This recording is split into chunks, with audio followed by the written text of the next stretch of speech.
Hello and welcome to Hessens County. I'm glad that you could join us again today for another TTRPG talk. This series discusses tabletop role-playing games, related materials, world-building suggestions, and game design.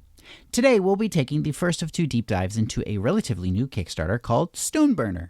This game was co-created by René-Pier Deshaies-Gélinas of Fari RPG and the game designer / illustrator Galen Pejeau, with editing from Eric Lasher. In this first video, we're going to be introducing some of the basics of the game, the ways that Stoneburner plays around with its origins, and also its characters. I want to go ahead and preface that any specifics I discuss from here on out are based on my personal read-through of an alpha build of the game. What I describe may not entirely match the final version that will be released to followers of the Kickstarter campaign.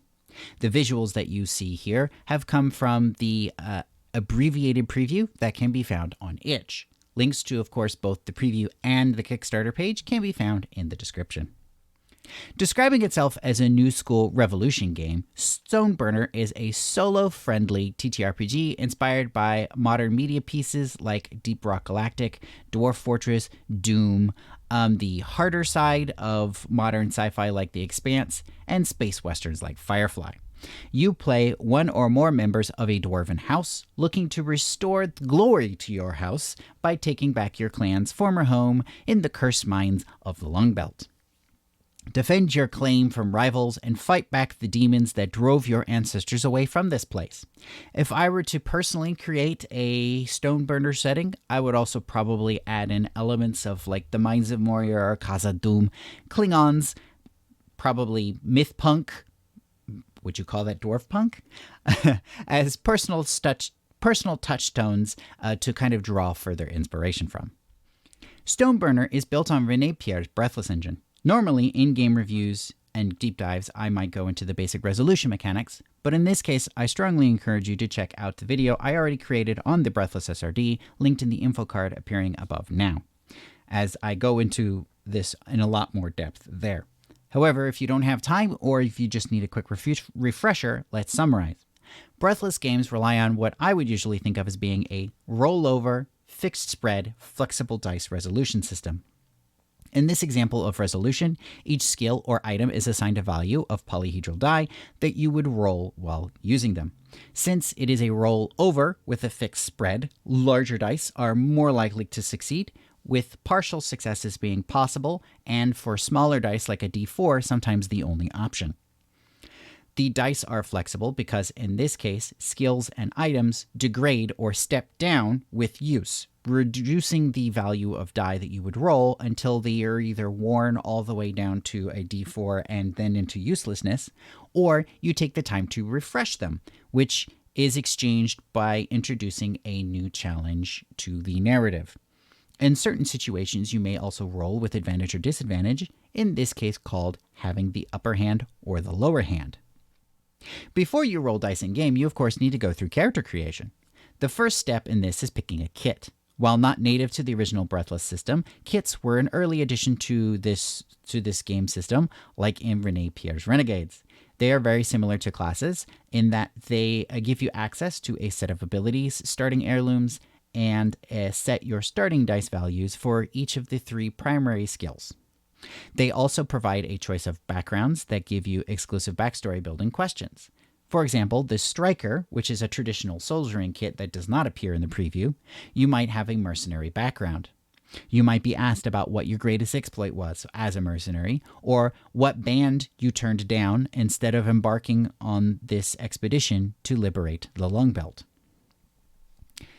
However, what I feel is probably one of the best parts about the character creation process in Stoneburner is the rolling tables that are provided.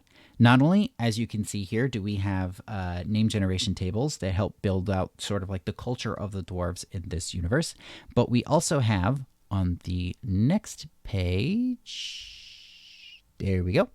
On the next page, we have D12 and 6x6 matrices that help define the personality quirks, physical appearances, or other elements of your character should you want to create a fully randomized character from the very start in just a matter of maybe a minute or two. It really helps give players a glimpse of what kind of setting these dwarves are living in, and greatly complements the feel of the game's art and layout design, which I strongly recommend that you look at and potentially consider emulating in your own games. Another powerful element of world building that is built into the way the characters work is a major means of character advancement. Dwarven ancestors apparently have the ability to send glimpses of possible futures to their descendants. Called Visions of Glory, the players work together at the end of a game session to decide and record what they want to do next time, portrayed in the form of a vision or a dream.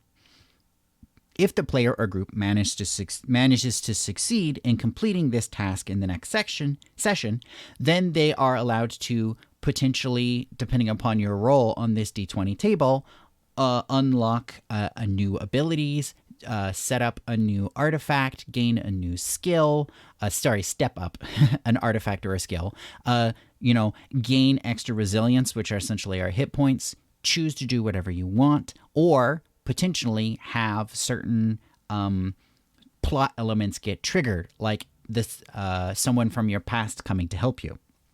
These are all different things that could potentially occur. Now, we're going to pause here for now, and next time we're going to talk about how modifications to Breathless item system and also the brand new layer of mechanical structure in the form of the settlement add a new dimension to story and character advancement, and really make what originally was developed as being a one-shot or more of an episodic system into a truly viable means of long-form storytelling worthy of gracing any dwarf's gaming table. If you wish to watch that, of course, do not forget to like, subscribe, and ring the bell so that you do not miss it. Links to everything that's been discussed so far, like the Kickstarter page and the itch review, are linked below as always, so don't forget to check the description. Go prospect the belt, rate your itch purchases, and have a good zone. If you would like to show your support for this channel or for the Hessens County blog, in the description down below you will find links to the channel coffee and also the itch store. Please feel free to take a look, and thank you for your support.